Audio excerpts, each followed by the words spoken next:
The physician-patient relationship. The presence of an established relationship between the physician and the patient is a legal prerequisite to a medical malpractice lawsuit. The relationship presents a consensual contract which may be express or implied, under which a patient seeks medical assistance and a physician or other medical professional agrees to render such treatment. In public places, the physician has no duty to help another person who is ill, even though the person may die without assistance. Generally, no duty is created where the physician provides professional medical services to third parties without treatment, such as independent medical examinations for insurance companies, informal consultations, and so-called curbside consults and telephone calls, where advice is given without reviewing records or examining the patient. Usually, physicians have no duty to non-patients. Merely listening to another physician's description of a patient's problem and then offering an opinion is not enough to create a duty where there is no agreement to treat and only informal assistance is provided. A non-viable fetus is not a person within the meaning of the Wrongful Death Act and hence may not sue.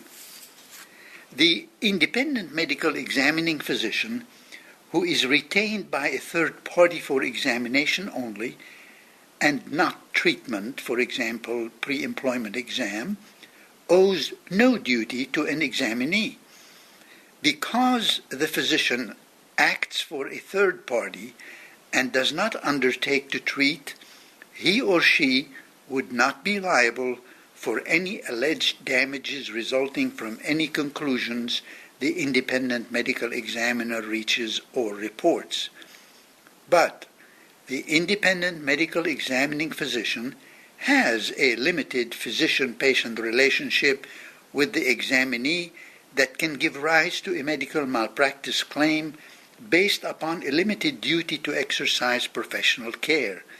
The independent medical examining physician has a limited duty to perform an examination in a manner so as not to cause physical injury to the examinee. Additionally, a claim of ordinary negligence could exist against any healthcare provider, including the independent medical examining physicians, for ordinary negligence, where an injury occurs under circumstances not directly related to exercise of professional services. Finally, an immediate family member within a zone of danger may recover for severe mental disturbance caused from witnessing a negligently inflicted or threatened serious injury to the patient.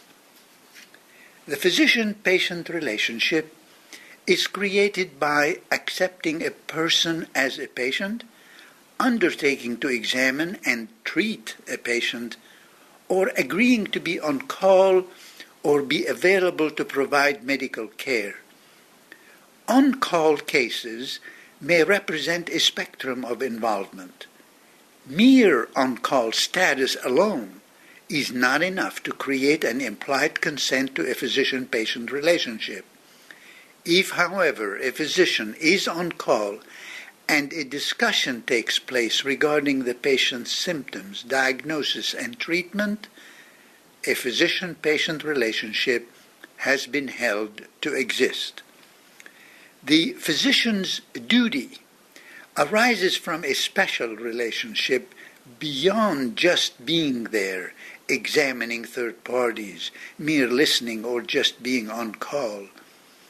Whether a special relationship exists to create a medical professional duty to another person is a question of law for the judge to decide.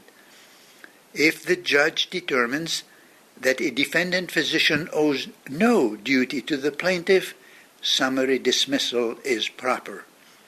But if the judge determines that a medical professional duty does exist, the nature and extent of the duty is generally for the jury to decide.